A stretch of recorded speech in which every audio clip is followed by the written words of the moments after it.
Hello, weight loss vlog 2.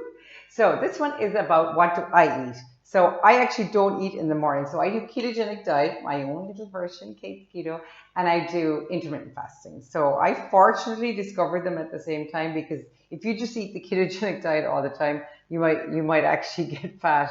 But you need to fast as well. And the purpose of the fasting is to give your body a break, which is what we should be doing all the time. But if you're eating a lot of refined carbs or any kind of carbs that are not like lettuce and cruciferous vegetables, you are actually not going to be able to fast. It's going to be impossible because any type of sugar or glucose in your food is going to spike your blood glucose. It's going to make you want more when the blood glucose starts dropping.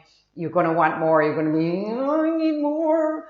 So you don't get that on the ketogenic diet, the proper one with the low carb. If you're, and you can intermittent fast it so easily. I never even noticed. I mean, yesterday I didn't eat till 2 o'clock. I didn't even notice that. I mean, if you knew me before, that was impossible. So what I eat in a day is I get up in the morning. I always get up at 6. I always had coffee. I have to have coffee straight away. Some keto people are anti-coffee. I absolutely think it's amazing. I love the polyphenols. I have fresh ground coffee, but you don't have to. And I have a little coffee pot and I put in my powder, put in the water. I use heavy cream. When I was on weight loss for a little bit, I did I just did black coffee, but I don't love black coffee. So anyway, I put in the heavy cream. Then I have my coffee. Then I might eat between 10 and 1. Sometimes, like yesterday, I didn't even notice that I hadn't eaten till 2. So then I ate something. And sometimes I find myself going, oh, you should eat something. But I'm not actually really that hungry. So what I had yesterday at 2 o'clock is I had a bowl of beef stroganoff mince. It's a type kind of a stroganoff with no alcohol. And it has loads of cream in it. It's got beef mince. I use the steak mince because I still don't love the grizzly bits, but a lot of the keto people say use the highest fat mince you can get. I have bought it. I still prefer the steak mince, so that's what I use. I had a lot of finely chopped vegetables. I had some carrots, some celery, some onions, garlic. I actually put ginger into mine, chopped ginger, a big load of it, and nobody gives out about it. And I absolutely love it. Tomato paste, because I had run out of tomato passata, so that's why I ended up making this, my new invention dish. I fried the veg off first, then I put the beef in. I don't fry it very much. I fry it in coconut oil usually, but I only had butter yesterday. Don't use olive oil for the initial frying because it doesn't have a high smoke point. So then I always put olive oil in near the end so that it's not cooked. So kind of when the dish is cooked. So then you cook your mince in the middle. Then I put in 2 little cubes of beef stock. Now they do have a little bit of carbohydrate in them or maybe some nasty stuff and they're processed, but I still use them because they're handy and they don't have that much stuff in them. So that's fine. And then I put in cherry tomatoes, I chop them up and whatever you have in the fridge. One day I used cabbage. Nobody noticed. Somebody thought it was chicken.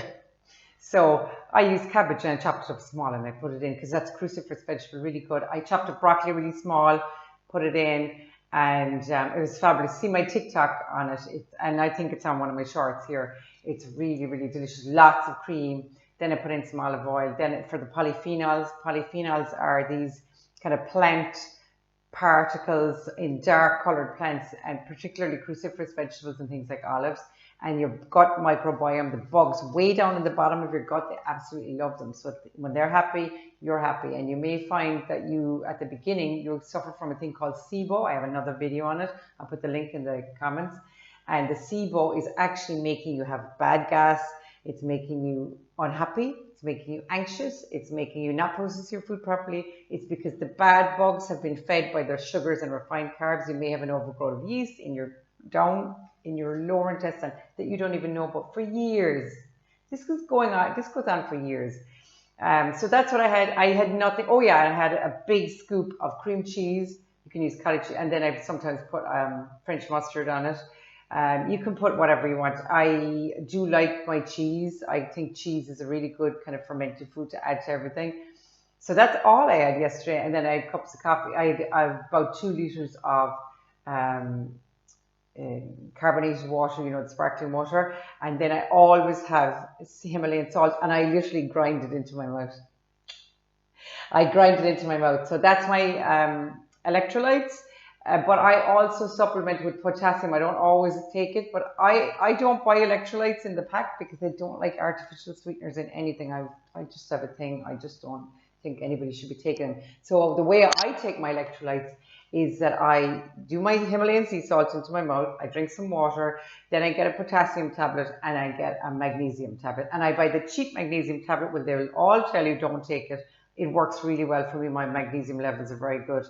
And they say that it only absorbs 4 or 5%. That's probably all I need. And some of the other ones, then I feel terrible when I have the expensive magnesium. So I buy them in the discount store, and they seem to work fine. I'll find out soon enough. Anyway. So anyway, I always take a multivitamin for years. I always take fish oil. I always take omega-3. And I think it's really important to take that. It has to have EHA and DHA in it. So make sure it has. All the ones in the cheap supermarkets have those now. They mightn't have as much as you would like. Just take 2 tablets, you know. So they're perfectly fine. Make sure it says fish oil and DEHA and DHA. They're pretty cheap. They're very important for your brain. Your brain needs a lot of fat, good fats. Omega-3 is absolutely brilliant for your brain. And I take B complex, which I buy in Lidl. It's really cheap and I find it perfectly good. I was taking nutritional yeast from the health food shop. I don't find any difference. And what else? The other one I take is, I think that's it actually. Yeah. But the multivitamins has to have minerals and iron. You must have minerals and iron. The one mineral that's missing out of it is potassium. So that's why I buy potassium every now and again. I don't always buy magnesium because magnesium is in the multivitamin. But you need to start taking those things. So I'll do another video on more detail of what I might eat if I was eating a second meal. It used to be a bowl of nuts, but since I was trying to lose the last 5 or 10 pounds, I had to give up the nuts. I buy nuts, I love nuts. But I'm going to go back on them. Anyway, and I have lost the last 10 pounds. And I just replaced with maybe some eggs. I might have a few boiled eggs in the afternoon. But usually at the moment now, I'm just eating 1 meal a day just for the couple of days to get the last few pounds off. I think I have 6 to go. But walking doesn't really matter. Walking doesn't really matter. I wouldn't concern myself with walking. I only do the walking to get out of the kitchen, to not cook. But I wouldn't really worry about walking. Anyway, I'll be doing more vlogs. This is number 2. See you soon.